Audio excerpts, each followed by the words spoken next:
নির্বাচনের পর সাথে সাথে রাজনীতিতে চমক নিয়ে আসছে জামাত জোট এবং অতি সূক্ষ্ম এবং একদম সুপার স্মার্ট, যার ফলে বিএনপি এখন অলরেডি জামাতকে ভয় পায়।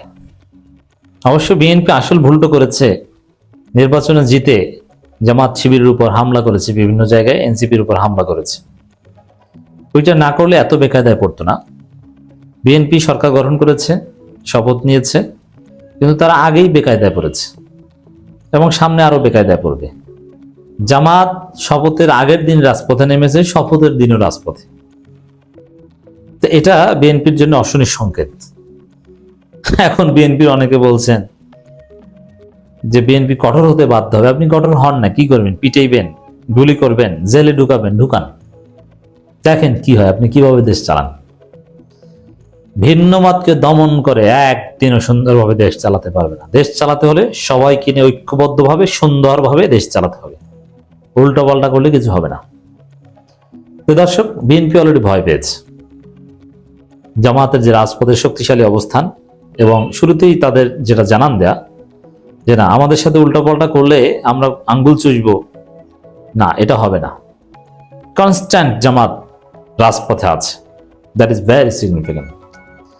তো দর্শক, জামাতের এই অবস্থান থেকে ভয় পেয়ে বিএনপির একজন নেতা, স্থায়ী কমিটির সদস্য মেজর শরফ হাফিজ, তিনি বলছেন নতুন সরকার শপথ না নিতেই আন্দোলনের ডাক, এটা ভালো লক্ষণ নয়। এর মানে শপথের আগের দিন জামাত বাইতুল মোকাররমের উত্তর গেটে যে বিশাল বিক্ষোভ মিছিল করেছে জামাত জোট, জামাত এনসিপি, ওইটা দেখে ভয় পেয়ে মেজর হাফিজ এই কথা বলেছেন।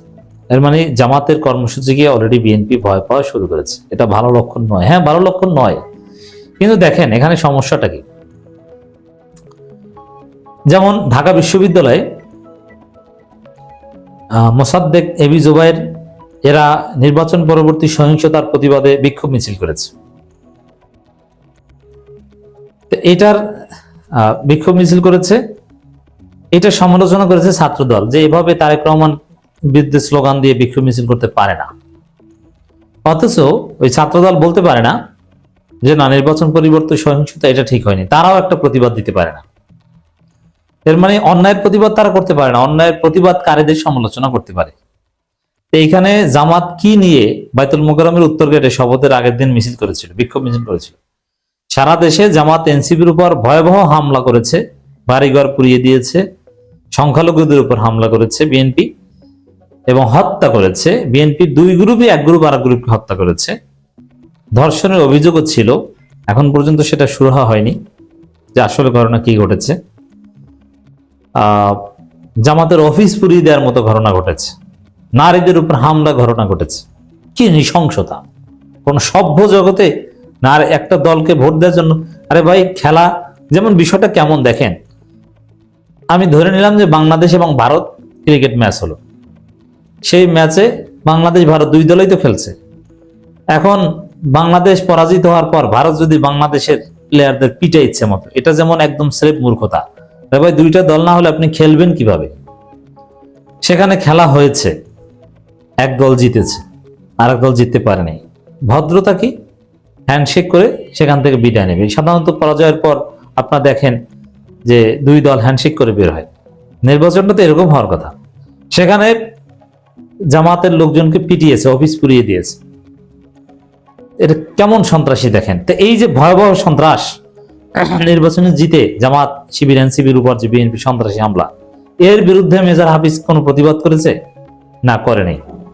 বরং জামাত কেন প্রতিবাদ করেছে ওইটা নিয়ে প্রশ্ন তুলছে। তাহলে এই যে এদের নীতি নৈতিকতা কি, বুঝতে পারছেন? এই যে মেজর হাফিজদের নৈতিকতা কি?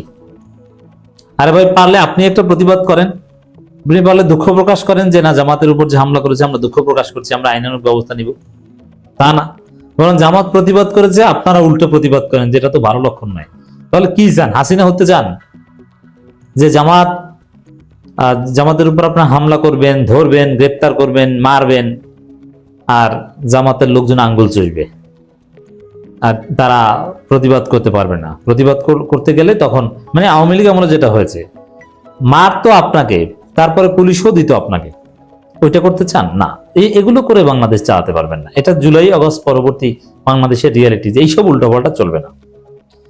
তো এখান থেকে স্পষ্ট বোঝা যায় যে বিএনপি ভয়ে আছে, তারা ভয় পেয়েছে। বাংলাদেশ জামাত ইসলামী সহ 11 দলীয় জোটের ওটা এখনো নির্বাচন ঐক্য নাই, এবং কর্নেল ওলি এই জোটের নাম পরিবর্তন, গণতন্ত্র রক্ষা বা না একটা ভিন্ন নাম দিতে বলেছে, যেহেতু এখানে একটা আন্দোলন প্রয়োজন রয়েছে, মাঠে একটা অবস্থান দরকার আছে, সেটা হবে হয়তো।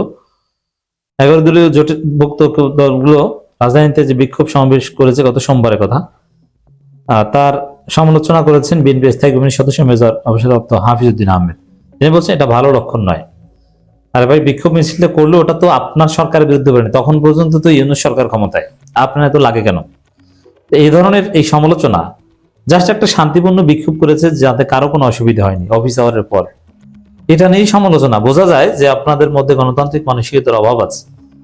আপনারা যখন বিরোধী দলে ছিলেন তখন সভা সমাবেশের অধিকার নিয়ে কথা বলতেন, আমরা আপনাদের পক্ষে বলতাম, আর সরকারে আসতে না আসতেই মাঠের আন্দোলনের বিরুদ্ধে বলা শুরু করেছেন। মাঠে কিছু বলা যাবে না, পার্লামেন্ট, এটা তো হাসিনা বলতো। আকাম করলে মাঠে ঘাটে পার্লামেন্টে আকাশে জমিনে সব জায়গায় আন্দোলন হবে, আপনি কিচ্ছু করতে পারবেন না। ভালোভাবে দেশ চালান, পার্লামেন্টেও ঝগড়া দরকার নেই, বরং কোঅপারেশন হবে। আপনি এই কথা বলেন বলে না, তা বলতে পারছেন না, বরং আন্দোলনই প্রশ্ন তুলছেন যে মাঠে আন্দোলন কেন।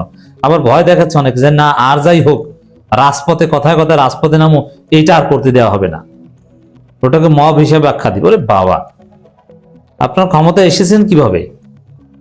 ঘুমিয়ে ঘুমিয়ে ক্ষমতা এসেছেন? রাজপথ এটাই তো দরকার। রাজপথের কর্মসূচি, আন্দোলন, এগুলোর বিরুদ্ধে কঠোরতা দেখাতে গেলে ডিজাস্টার হবে। একটা সমাবেশ যদি আপনি ডিসপার্স করেন, ওই একটাকে কেন্দ্র করে 12টা বেজে যেতে পারে। অতএব এই কাজ করবেন না। মেজর হাফিজের মধ্যে একটা অগণতান্ত্রিক মানসিকতা আমরা এখানে লক্ষ্য করছি। হাসিনা নাম হলে হাফিজ সাহেবরা তো জীবনে মিছিল টিছিল করতে হয়নি, এই জন্য এখন ক্ষমতা পেয়ে সাথে সাথে মিছিলের বিরুদ্ধে বলছেন। বিএনপির লোকজন মিছিল করেছে, কিন্তু মেজর হাফিজকে আমি দেখিনি কোথাও।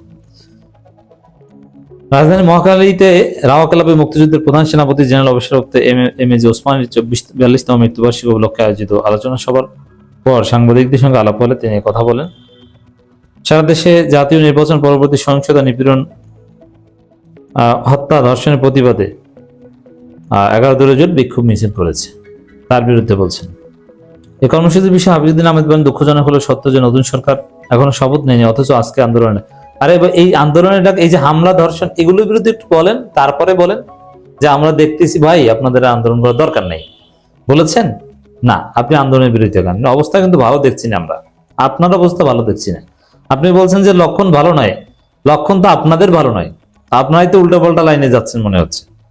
নতুন সংসদে বিরোধী দলীয় নেতাদের ভূমিকা কেমন হবে এ প্রসঙ্গে হাফিজউদ্দিন আহমেদ বলেন, তারেক রহমান বিরোধী দলীয় নেতাদের বাসায় গেছেন, কিন্তু এই পরিবেশটা তৈরি করেছে জামাত।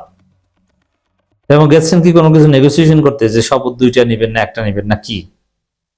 এখানে একটা সন্দেহজনক পরিস্থিতি ডেফিনেটলি তৈরি হয়েছে।